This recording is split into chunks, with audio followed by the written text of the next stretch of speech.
Boa noite aos irmãos e irmãs. Eu quero pedir para você, por favor, abrir a Bíblia novamente no livro de Isaías.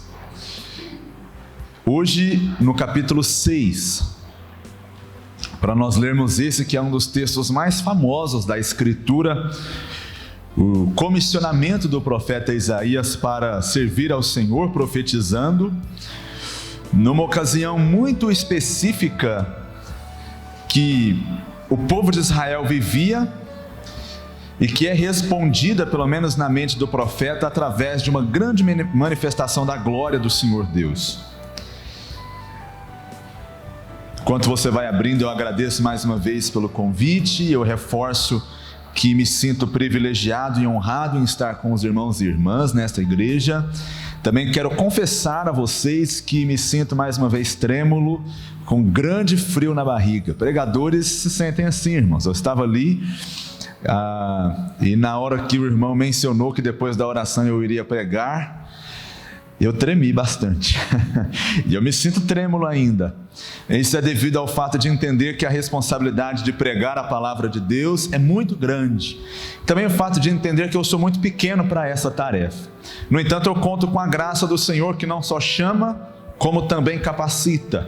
E é Ele mesmo que vai fazer a obra no coração de cada um conforme a sua vontade. E é isso que nos conforta, que nos encoraja a fazer aquilo que Ele manda. Então eu quero e tenho a missão nessa noite de pregar tão somente a palavra de Deus.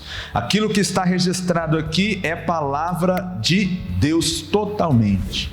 Aquilo que vem das minhas ideias, das minhas lucubrações, do meu raciocínio, na verdade é falho como eu, mas a palavra de Deus é perfeita. Hoje eu quero ficar somente nela e pensar em algumas verdades para a nossa vida. Então eu vou ler esse texto e convido você a acompanhar, por favor. Diz assim a palavra de Deus, Isaías 6, verso 1.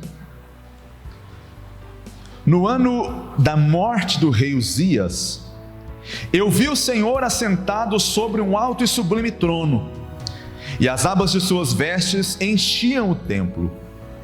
Serafins estavam por cima dele, cada um tinha 6 asas, com 2 cobriam o rosto, com 2 os seus pés, e com 2 voavam. E clamavam uns para os outros, dizendo: Santo, Santo, Santo é o Senhor dos exércitos, toda a terra está cheia da sua glória. As bases do limiar se moveram à voz do que clamava, e a casa se encheu de fumaça. Então disse eu: ai de mim, estou perdido, porque sou um homem de lábios impuros. Habito no meio de um povo de impuros lábios, e os meus olhos viram o Rei, o Senhor dos exércitos. Então um dos serafins voou para mim, trazendo na mão uma brasa viva que tirara do altar com uma tenaz. Com a brasa tocou a minha boca e disse: eis que ela tocou os teus lábios, a tua iniquidade foi tirada e perdoado o teu pecado. Depois disto, ouvi a voz do Senhor que dizia: a quem enviarei? E quem há de ir por nós? Disse eu: eis-me aqui, envia-me a mim. Deixa eu orar com você mais uma vez. Ó Pai Santo,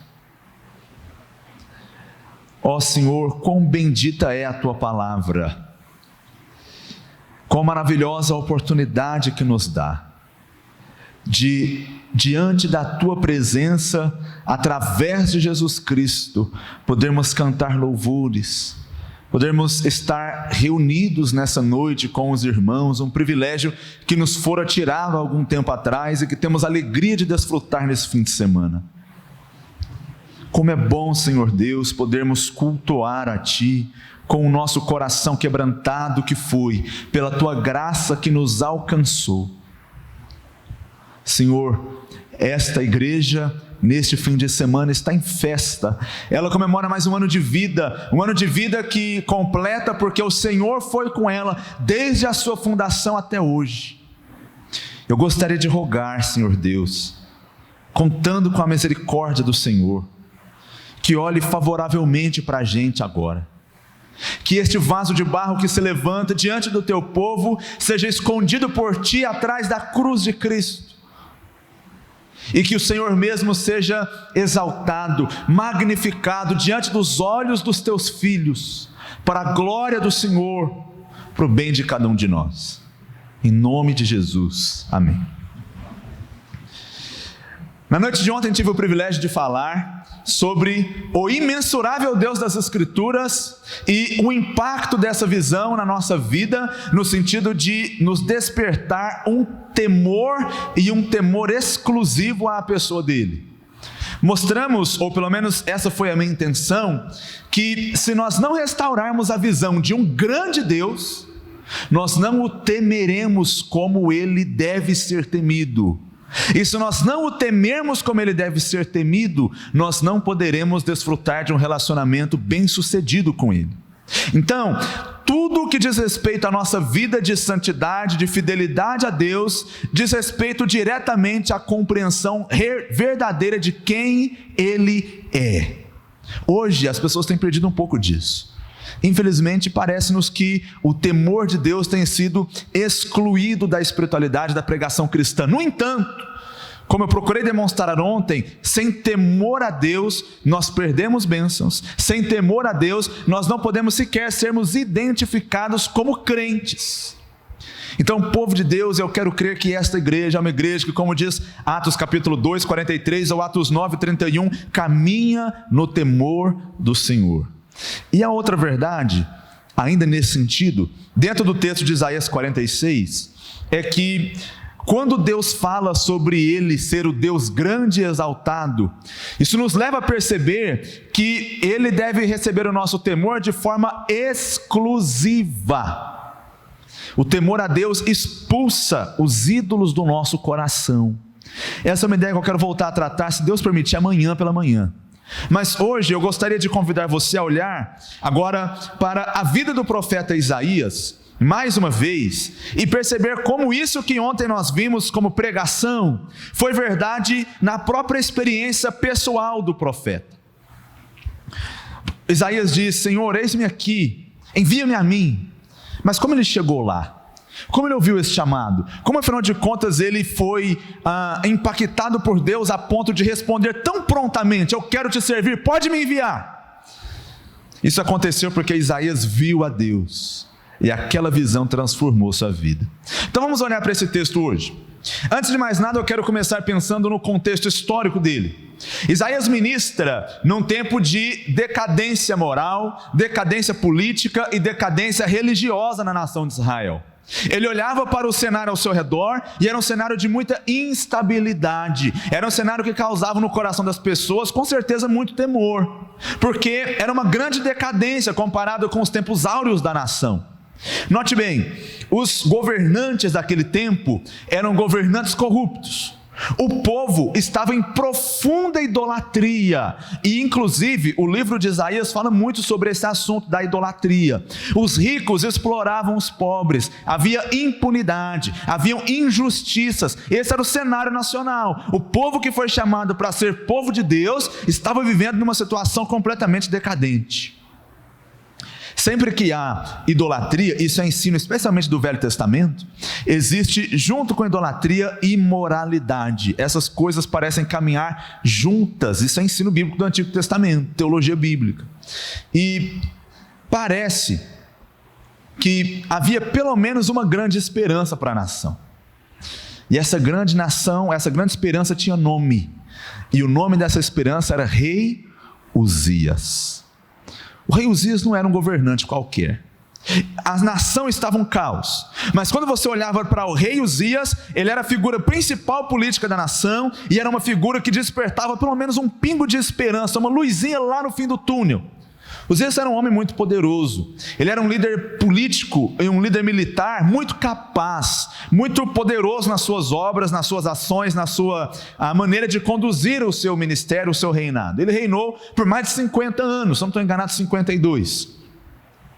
Lamentavelmente, o fim da vida de Uzias não foi muito legal.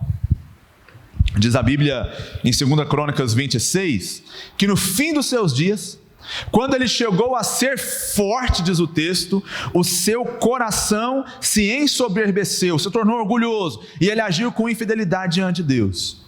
O que ele fez? Ele entrou no templo, rei Uzias, e ele quis ele mesmo queimar incenso. Ele quis, diante do altar, fazer algo que cabia somente ao sacerdote pela lei estabelecida por Deus. Ele achou-se acima da lei. Ele achou-se por causa das suas boas obras. Ele foi um bom governante, mas ele achou-se depois de um determinado período superior à própria lei de Deus, a ponto de poder fazer aquilo que só o sacerdote podia. E por conta da sua infidelidade, o Senhor Deus o castigou. Sai-lhe uma lepra na testa, e a partir desse momento Uzias vai sair do cenário político de Israel, e ele sai coberto de vexame, como um homem leproso, cheio de vergonha. Então veja bem, é dessa forma que o rei Uzias morre. Aquele que parecia trazer estabilidade para a nação, agora morre, e morre nos últimos dias de sua vida como alguém que também foi infiel e que também foi disciplinado por Deus. Quando Uzias morreu a esperança. Quando Uzias morreu a estabilidade que podia ainda pelo menos servir como centro de confiança para a nação. Mas o versículo 1 diz: no ano da morte do rei Uzias, eu vi o Senhor. Dá para entender como que isso aqui é significativo? Deus aparece na hora que as esperanças humanas, elas todas caem por terra finalmente. E é esse cenário que marca o ano que Isaías começa a pregar. Gente, Isaías profetizou por mais de 50 anos também, até que foi morto por Manassés, e ele foi morto, segundo diz a tradição, cortado em dois por uma serra.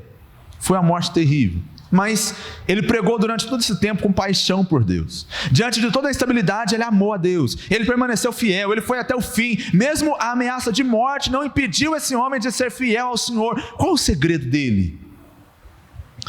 Com certeza o segredo dele está nesse texto. E não diz respeito a quem Isaías era. Eu não vim aqui pregar sobre Isaías. Eu vim pregar sobre o Deus de Isaías. Isaías era um homem como você e como eu, mas Isaías viu o Senhor, e esse Deus que ele viu transformou a sua vida e o capacitou. Então hoje eu queria falar do Deus imensurável e a nossa vida de fidelidade e de serviço na presença de Deus, baseado especialmente nesse texto, como eu disse. Bom, eu quero apontar algumas verdades então, e eu gostaria de dizer que boa parte dessas verdades eu devo a uma pregação que eu ouvi, isso mesmo. A estrutura desse sermão vem de uma pregação que eu ouvi recentemente por um pregador chamado Surel Michelin na conferência da Fiel que ele veio pregar recentemente aí. Então eu preciso dizer que essa pregação muito me impactou, e eu já reparto com você aquilo que me impactou também. Então veja bem, em primeiro lugar, nós necessitamos de uma visão elevada sobre Deus. Por que Isaías foi quem foi? Porque ele tinha uma visão exaltada de Deus. Porque ele sabia que o seu Deus era o Deus imensurável, era o Deus grandioso, era o Deus exaltado. Isaías viu que Deus é exaltado acima de tudo que é criado. E ele viu também que Deus é exaltado acima de todos os poderes do mundo. É isso que Isaías está experimentando aqui. Ele está experimentando algo parecido com o que Moisés experimentou, por exemplo, lá no Monte Sinai. Ele está participando de uma espécie de culto celestial. Deus deu a Isaías o privilégio de ver de perto os anjos e as criaturas celestiais adorando o Senhor Deus. Note que ele está no trono. Isaías percebe a suprema exaltação de Deus como Rei soberano do universo. Ele está sentado num alto e sublime trono, ainda que o trono dos homens esteja vazio ou mal ocupado. Deus é o Senhor que reina soberanamente sobre tudo e todos. E Isaías está percebendo isso. Note um pouco a visão de Isaías. Diz a Bíblia que ele viu as bainhas das vestes de Deus enchendo o templo. Isso está no versículo 1. As abas de suas vestes enchiam o templo. E você sabe que isso é significativo com certeza. Quando Elizabeth II foi coroada na Grã-Bretanha, a cauda de seu vestido era de veludo. Media 36 pés de comprimento. Ela era tão pesada que eram necessárias 6 damas reais para carregar aquela cauda do vestido da rainha quando ela finalmente é coroada e vai assumir. Veja bem, vestidos reais, pomposos, grandes, eles são símbolos de grandeza, de majestade e de poder. Então, o texto está dizendo que as bordas da roupa imperial do Senhor eram tão grandes que enchiam todo o templo. A ideia de Isaías é a seguinte: os reis vêm e vão como Uzias. Cedo ou tarde, eles se tornam lembrança na nossa memória e nada mais do que isso. Mas o Senhor nosso Deus tem uma majestade que é eterna. Ela preenche todo o templo, ela preenche toda a criação. O Senhor continua sendo quem é. Esse é o nosso grande Deus. É aquele que diz, conforme nós lemos no texto de ontem: eu farei todo o meu conselho, o meu decreto permanecerá. E Isaías está percebendo que há alguém mais majestoso do que Uzias, e esse alguém é o Senhor. O versículo 2 fala que haviam serafins com eles, seres angelicais. Esses seres louvavam a Deus. A palavra serafim é uma palavra muito interessante no hebraico, porque parece que ela transmite a ideia de algo feroz e de algo terrível. Literalmente a raiz dessa palavra significa aquele que é ardente, ou aquele que está ardendo, aquele que é consumido pelo fogo constantemente. Essas criaturas são possivelmente as mais poderosas que Deus fez, porque nós não encontramos na Bíblia nenhuma criatura que desfruta de uma situação de tamanha proximidade com Deus quanto essas. Elas estão o tempo todo ao redor do trono de Deus.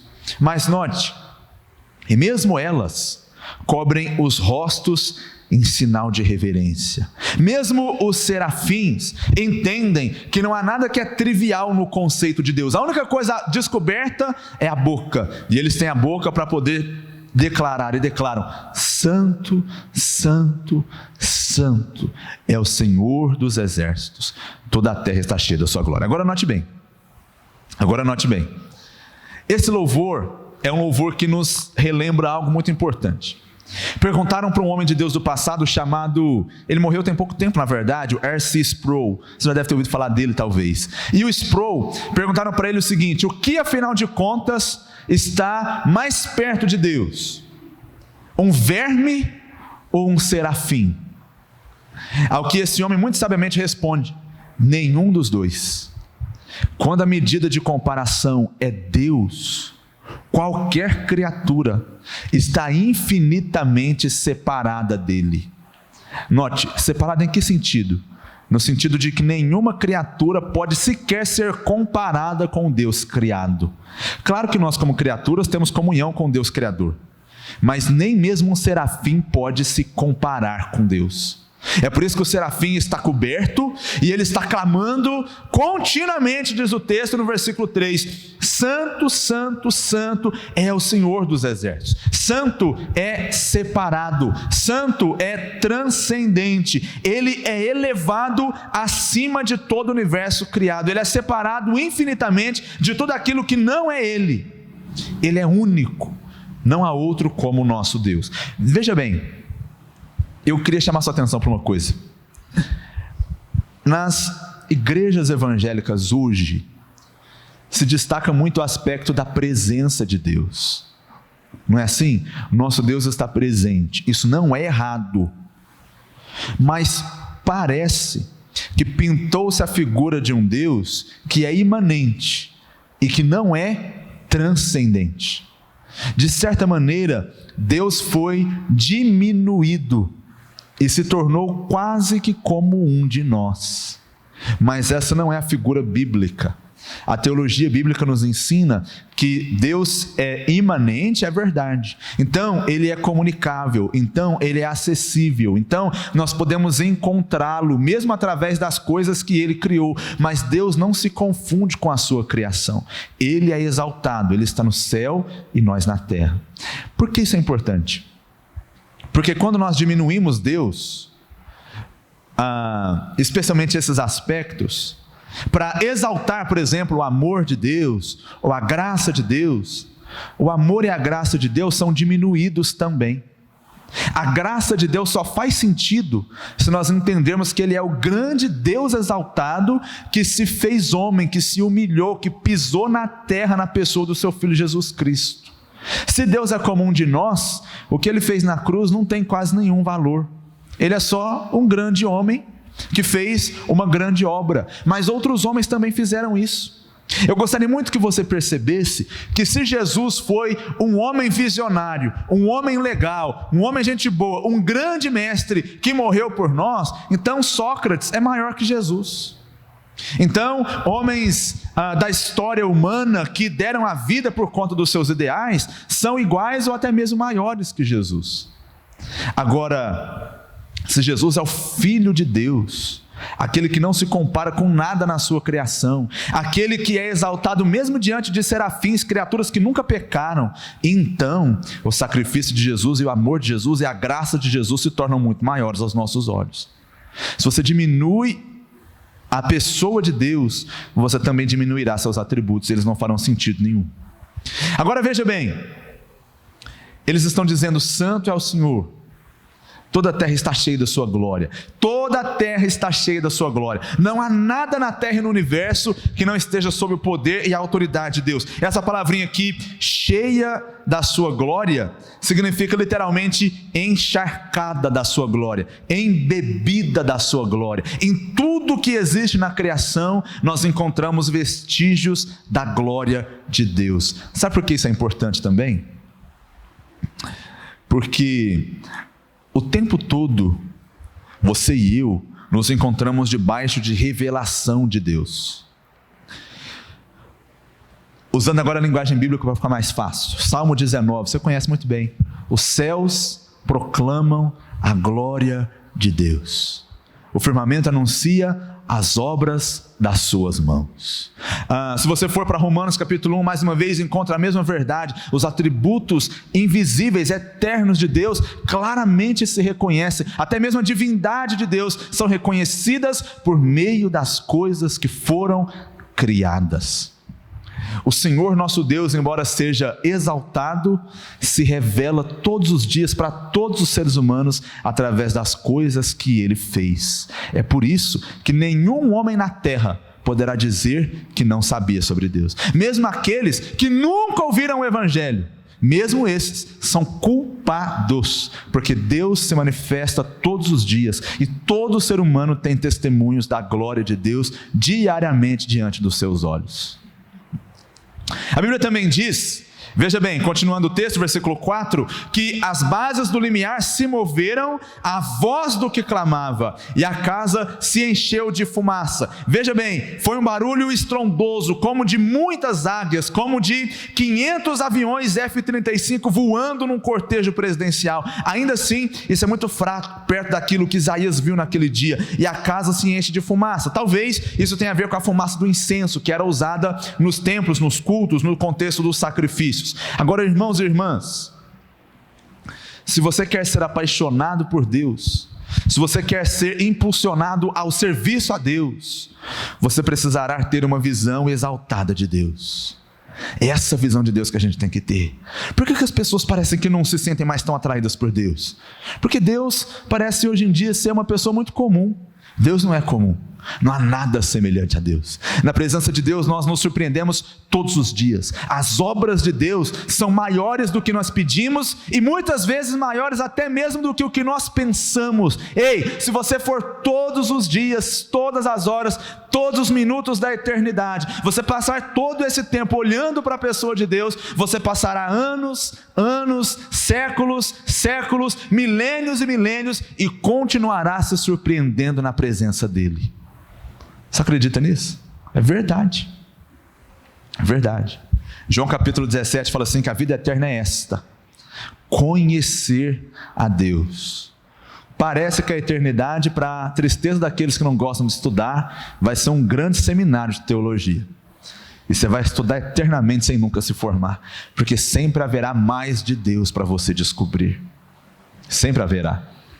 Bom, em segundo lugar, eu já falei que em primeiro lugar nós precisamos de uma visão exaltada de Deus, versos 1 a 4.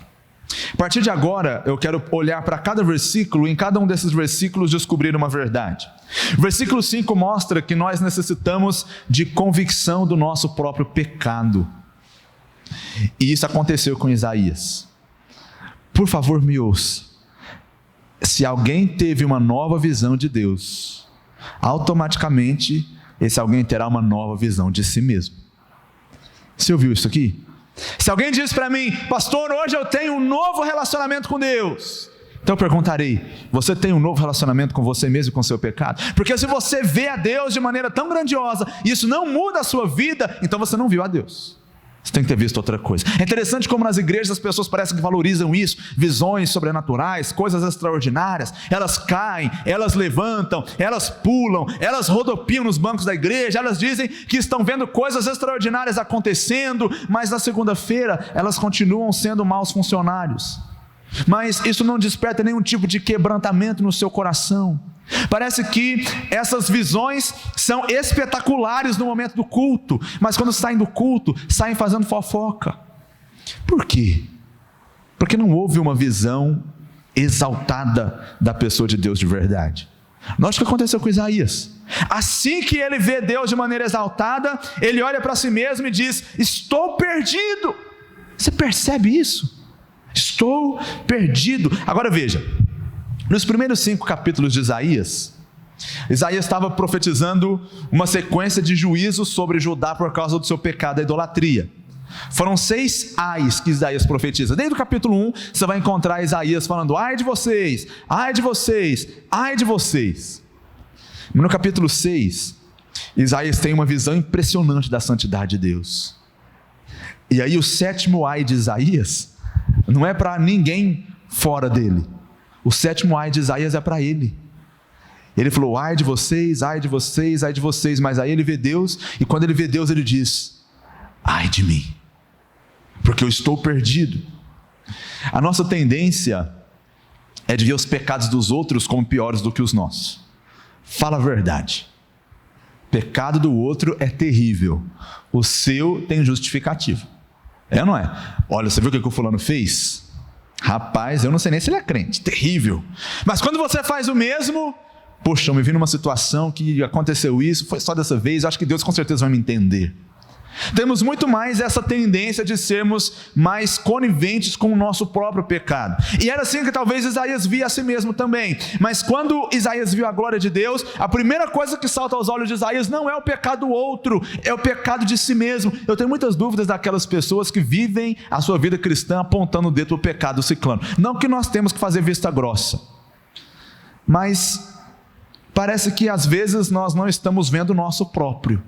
O Senhor Jesus falou assim, vocês enxergam um cisco no olho do seu irmão, mas não enxergam a trave que está no seu. E Isaías teve que passar por isso também. Esse é o resultado de estar diante de Deus. Irmãos, ele se sentiu destroçado, ele se sentiu quebrantado, ele teve vergonha, ele se sentiu consciente da própria sujeira que havia no seu interior, e aquilo lhe fez bradar, ai de mim. Bom,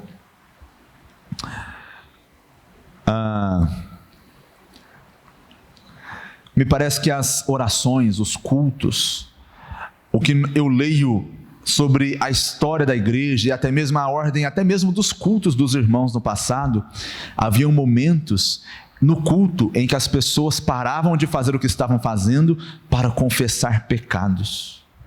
Os grandes avivamentos que ocorreram na história da igreja, desde o início da igreja, tem a ver com pessoas se sentindo profundamente quebrantadas, arrependidas, machucadas, envergonhadas, quebrantadas, porque o pecado delas havia saltado aos seus olhos. Quando Pedro prega a primeira mensagem que vai marcar a descida do Espírito Santo de fato sobre aquelas pessoas no dia de Pentecoste, Pedro está pregando e de repente as pessoas interrompem Pedro e elas falam assim, o que nós precisamos fazer? E Pedro diz, vocês têm que se arrepender e ser batizados para a salvação dos seus pecados. Ontem eu contava algumas experiências que eu passei evangelizando pessoas. Depois do culto aqui na casa do pastor, teve uma que eu não contei. O nome dela era Marta. Eu evangelizava durante semanas um senhor lá em Rio Bom. Ele se chamava José Novaes. E o senhor José Novaes foi alguém que eu tive a alegria de ver sendo conduzido a Cristo. E ele se converteu, e algumas semanas depois a sua esposa, a irmã Neuza, também se converteu. E ele é aquela pessoa que se converteu, e você sabe como é que é novo convertido. A pessoa se converte e ela fica cheia de Deus, e ela ama aquilo, e parece que aquilo agora faz sentido para ela, e os olhos dela agora foram abertos, e ela quer que todos ao seu redor também sejam impactados da maneira que ela foi. Então o senhor José Novaes teve uma ocasião, até compartilhei isso ontem, que ele chamou dezenas de pessoas, umas 20, eu era seminarista de primeiro ano, e eu cheguei na casa dele para poder dar um estudo bíblico, e ele falou assim: convidei essas pessoas aqui para poder ouvir você falar. Eu tremi na base, mas falei naquela ocasião. Bom, numa dessas indas e vindas na casa do senhor José Novaes, fazendo discipulado com ele, certa feita, havia uma prima dele que se chamava Marta, e a Marta estava lá. A casa do senhor José Novaes era sempre muito movimentada, ele era uma figura um pouco conhecida na cidade, ele tinha lá sua influência. E a Marta, sempre que nós chegávamos lá, domingo à tarde, a Marta não gostava de ficar perto. A Marta tinha a sua fé, ela era praticante de outra fé, então ela normalmente saía de perto. Nós ficávamos na sala, às vezes ela ia para a cozinha, às vezes ela ia para a varanda que tinha assim do lado de fora da sala e ficava lá esperando a gente ir embora. Mas naquele dia ela ficou sentada bem perto da porta, do lado de fora, mas bem perto da porta. E a gente falando sobre textos evangelísticos, era um estudo que nós fazíamos baseado somente no Evangelho de João. Muita gente conhece, talvez aqui vocês conheçam também. E eu estava fazendo esse estudo com ele. No meio do estudo, a Marta se levantou e entrou para dentro. E as mãos da Marta tremiam. E a Marta falou assim: por favor, para com isso. Para de falar isso. Por favor, para de falar isso. E eu imaginei até que ela estivesse talvez tendo algum tipo de possessão demoníaca, ou estando endemoniada, algo assim. Mas ela estava bem lúcida. E ela falou assim: eu não aguento mais você ouvir falar desse Jesus. O meu coração parece que está revoltado, está ardendo, está em chamas. Eu não quero mais ouvir. E claro que naquele momento eu entendi que era o Espírito Santo quebrantando o coração daquela mulher. Ela nem estava na sala conosco, ela estava ouvindo lá de fora da porta. Mas naquela mesma tarde, eu convidei ela a se sentar. Eu perguntei para ela: por que você se sente assim? E ela disse que ela se sentia envergonhada, que ela tinha medo. E eu disse para ela que aquilo era o Espírito Santo trabalhando. E foi naquela mesma tarde que a Marta se entregou ao Senhor Jesus Cristo. Mas o que eu quero que você note é que antes da Marta se converter ao Senhor Jesus Cristo, a Marta, ouvindo a palavra de Deus, ficou horrorizada pelo seu próprio pecado. E é isso que uma visão exaltada de Deus e da sua santidade causa na criatura: temor, arrependimento, quebrantamento diante dele. Bom, os leprosos daquela época, eles deviam ir pelas praças gritando: imundo, imundo! Do que morreu Uzias? Uzias morreu com uma lepra na testa. Agora Isaías está dizendo que se viu como um leproso moral. Agora Isaías está dizendo que ele não é melhor do que o rei Uzias. Alguma vez você já se viu dessa maneira? Note, às vezes nós temos resquícios de autojustificação no nosso coração. Tinha no coração de Isaías, mas naquele dia aquilo caiu por terra, porque ele viu o Senhor. Mas o nosso texto não termina aqui. O versículo 6 diz que depois que Isaías tem essa visão, um dos serafins voa para ele, traz na mão uma brasa viva que tirara do altar com uma tenaz, e com essa brasa, verso 7, ele toca na boca de Isaías e diz: eis que ela tocou os teus lábios, a tua iniquidade foi tirada e foi perdoado o seu pecado. Agora é a hora que o texto fica bom. Porque se por um lado a visão do Deus exaltado convenceu Isaías do seu pecado, ela também agora vai mostrar a graça perdoadora do Senhor nosso Deus. É por isso que Deus é imensurável. Porque da mesma forma como é Ele mesmo que revela o que há de mal no nosso coração, Ele é aquele que nos perdoa de uma maneira também que só Ele mesmo pode fazer. Ele nos dá perdão pela sua pura graça. Deus é fogo consumidor. Isso é verdade, está lá em Hebreus 12. Mas ele também é fogo purificador. E Isaías agora vai ser purificado. Isso é o que o versículo 6 e 7 está dizendo. Agora note que tem umas coisas muito legais aqui, eu preciso mostrar elas para você. Eu disse para você que serafim significa um ser ardente, tem a ver com fogo, com um ser que está em chamas, se consumindo continuamente. Mas esse serafim pega a brasa do altar, e ele pega essa brasa com uma tenaz, porque ele não pode pegar com a mão. Por que isso? Por que ele, que é um ser ardente, pega a brasa com uma tenaz? E ele não pega com a sua própria mão, talvez? E a resposta é muito simples. Porque nem a mais bela das criaturas de Deus pode efetuar tal purificação, somente o Senhor.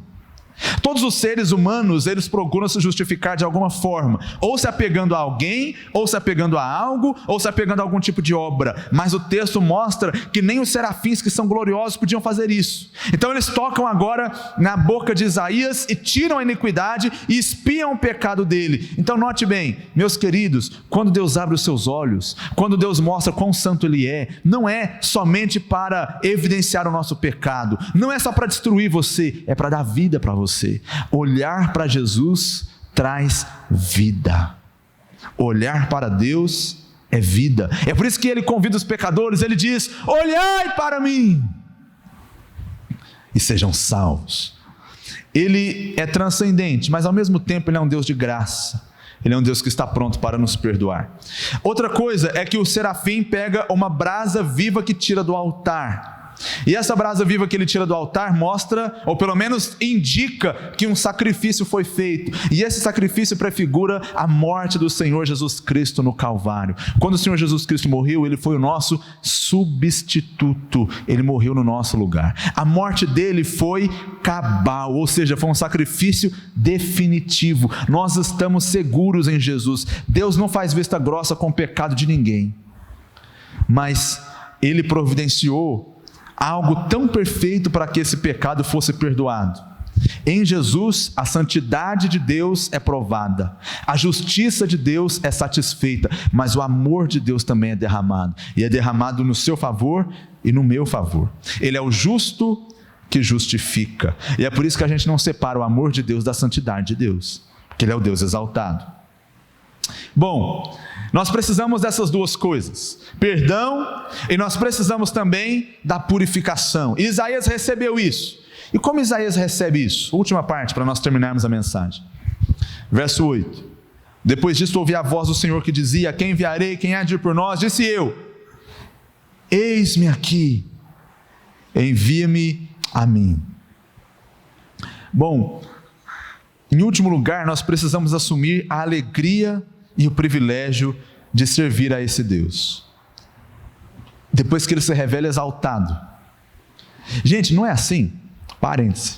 Nós quando estamos, por exemplo, em ano eleitoral, tem pessoas, várias, que trabalham para o seu candidato político de graça. É ou não é verdade? Por quê? Porque elas entendem que aquele político é uma figura que de alguma maneira vai trazer esperança, vai trazer coisas boas para o povo. Então as pessoas fazem campanha. Nós estamos vendo isso, gente. Eu tenho visto pessoas brigando dentro da sua própria casa, pais com filhos, marido com esposa, por conta de candidatos políticos ou ideologias políticas que elas apoiam. Tem estruturas de idolatria por trás, mas isso eu te conto em outra ocasião. O que eu quero te mostrar aqui é que as pessoas fazem isso porque elas entendem ou elas depositam a sua esperança naquela figura. Mas parece que quando nós vamos tratar de servir a Deus, é um peso, é um fardo. Por que a gente faz tanta campanha para a pessoa votar no candidato A ou B e não consegue falar de Jesus para ninguém? Porque nós não temos uma visão exaltada de Deus. Porque nós ainda temos os nossos Uzias, e eles parecem serem mais gloriosos do que o Senhor. Mas não foi assim com Isaías. Então, Deus deixa Isaías entrar na sua intimidade. Deus deixa Isaías saber quem ele é, ver essa figura tão grandiosa a respeito do seu poder, da sua majestade, da sua glória, do seu trono, da sua soberania. E agora Isaías percebe que ele tem que fazer algo, e Isaías vai responder a isso servindo. Isaías sabe muito bem que esse Deus não precisa dele. Essa pergunta que Deus faz aqui, aliás, a quem enviarei, quem há de ir por nós? Essa é uma pergunta retórica, irmãos, por favor. Deus não precisa fazer perguntas, Deus é onisciente. Sabe o que a onisciência de Deus significa? Significa que Deus, por exemplo, não raciocina como você. Deus não pensa A mais B mais C, Deus não faz lógica. Deus sabe tudo eternamente, perfeitamente no eterno presente. Ele não tira conclusões, ele não raciocina para chegar, afinal de contas, numa decisão. Ele sabe, desde o princípio, todas as coisas até o final. Mas quando Deus faz perguntas, o que Deus está fazendo é despertando o coração de Isaías. Ei, Isaías, você vai ter o privilégio de fazer parte da minha obra. E a pergunta é feita, e Isaías responde. E como ele responde? Senhor, eu estou aqui. Senhor, envia-me a mim. Sabe por que Deus faz isso? Porque servir a Deus é um privilégio. Eu preciso te mostrar isso aqui.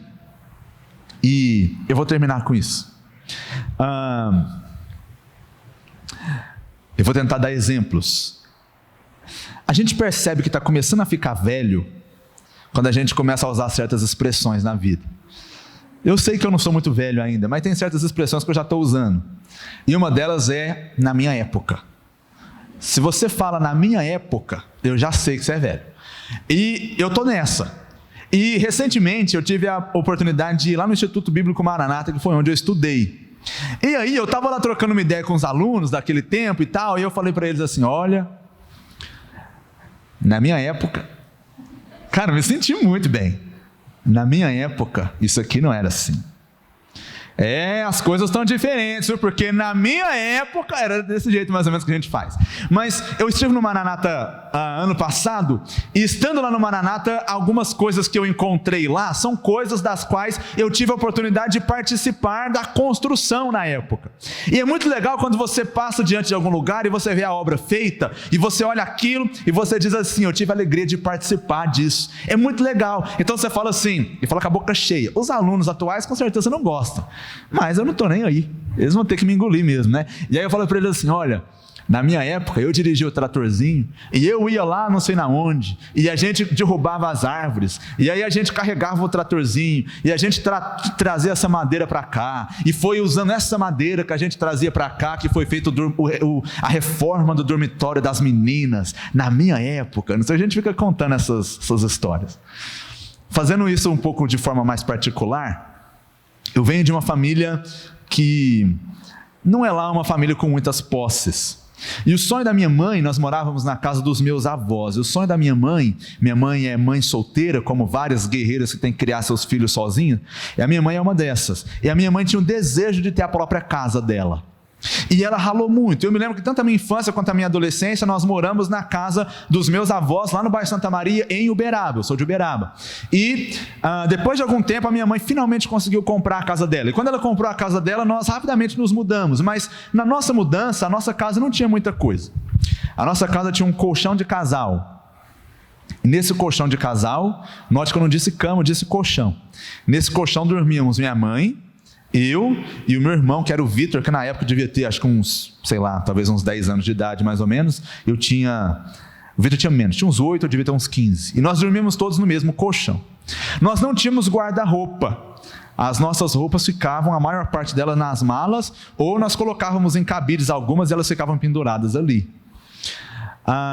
Nós tínhamos uma TV. Gente, eu não sei como que aquela TV ainda existia. Ela só funcionava, você só conseguia ver as pessoas na televisão assim, do queixo para baixo. A parte de cima da TV era tudo escura, numa grande faixa preta, e aí do queixo para baixo a gente via as pessoas, né? Para ligar ela, tinha não é um botão, né? Mas tinha algo assim que você puxava, fazia assim, pum! Aí a televisão fazia... E aí você podia esquentar o café, limpar a casa, e depois você voltava para assistir televisão, porque ela demorava assim a imagem dela aparecer. E aparecia daquele jeito. E nós tínhamos um fogão que a nossa avó nos havia dado e uma pequena geladeira. Essa era a nossa casa quando a gente se mudou. E devagarzinho, tanto a minha mãe quanto eu era um adolescente, trabalhava de menor aprendiz, tive a oportunidade, assim como várias outras pessoas nesse mundo, de devagar ir comprando uma coisinha. Daqui a pouco a gente comprou uma cama, daqui a pouco outra, daqui a pouco um guarda-roupa, daqui a pouco um sofá, daqui a pouco eu cheguei em casa com uma televisão nova de tela plana, 32 polegadas. E eu cheguei lá com essa televisão, e daqui a pouco a gente comprou um aparelho DVD, e daqui a pouco a gente comprou um novo fogão, e daqui a pouco a gente comprou um outro guarda-roupa. Na casa dos meus avós, tinha tudo. Eles eram muito bons conosco, faltava nada lá. A casa dos meus avós era melhor localizada, era grande, e ali tinha muita fartura. A casa da minha mãe era longe, era muito longe, era muito pequena, e nós tínhamos muito pouco. Mas adivinha onde que estava todo o meu prazer? Até hoje, adivinha onde está todo o meu prazer quando eu vou em Uberaba? Está na casa da minha mãe. Sabe por quê? Porque na casa da minha mãe eu tive o privilégio de participar, e não só receber tudo de mão beijada. Por que isso é importante? Porque Deus não precisa de você para nada, você só dá trabalho. Deixa eu te contar.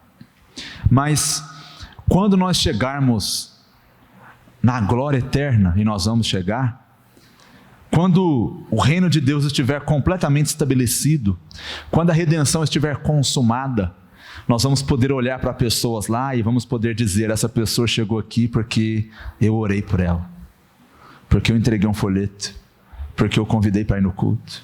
Nós vamos poder olhar para as pessoas, vamos poder dizer, igual eu dizia no Maranata, esse reino tão maravilhoso do qual nós estamos desfrutando hoje, de certa forma, eu posso dizer que eu participei, porque eu evangelizei, porque eu orei, porque eu servi, porque eu fui fiel. Então note, quando Deus nos chama para servir, é um privilégio, é uma bênção. Deus podia fazer você se sentir como eu me sentia na casa dos meus avós, alvo de muitas bênçãos que vinham de mão beijada, e isso é ótimo, mas Deus te deu algo mais. Deus te deu a oportunidade de ser participante, de poder dizer: eu fiz parte dessa obra, tem suor, lágrimas, sacrifícios meus aqui, e você vai passar a eternidade sabendo disso. Claro que é pela graça de Deus, claro que é capacitados por Deus, mas Ele te dá o privilégio de fazer parte. E é isso que Isaías entendeu. É essa visão exaltada de Deus que a gente precisa. Eu vejo pessoas dizendo assim: olha, se você não fizer, Deus precisa de você. Deus não precisa de você. Quem é você para Deus precisar de você? Mas se Deus manda você fazer algo, ei, faça, porque você vai ter uma alegria muito grande, uma bênção muito grande de poder participar de tudo isso. Bom, terminando, Isaías passou do assombro para a culpa, da culpa para a graça, da graça para a gratidão, e da gratidão para o serviço. Tudo isso porque ele teve uma visão do Deus imensurável. E é por isso, meus queridos irmãos e irmãs, que eu quero dizer que se o nosso Deus é o Deus imensurável, então nós podemos amá-lo, e então nós podemos servi-lo com todo o nosso coração, assim como foi a vida desse homem de Deus. Que Ele nos abençoe, e que nós possamos sair daqui hoje com essa mesma visão do grande Deus que nos motiva a viver para a sua glória. Ó Senhor nosso Deus, eu quero orar pelos meus irmãos e irmãs aqui, por esta igreja. Eles estão servindo o Senhor, eles estão aqui nessa noite, eles abandonaram suas casas, o conforto dos seus lares, a insegurança relacionada a esse vírus que está por aí, e eles resolveram estar aqui juntos, porque eles queriam ouvir a Tua voz, e porque eles queriam demonstrar, expressar a gratidão que há no coração deles. Eu quero rogar ao Senhor que, como Isaías viu, nós também possamos ser despertos para a Tua grandeza, a Tua majestade, e impactados por ela, que nós possamos servir e servir fielmente. Essa é a nossa oração, agradecidos em nome de Jesus. Amém.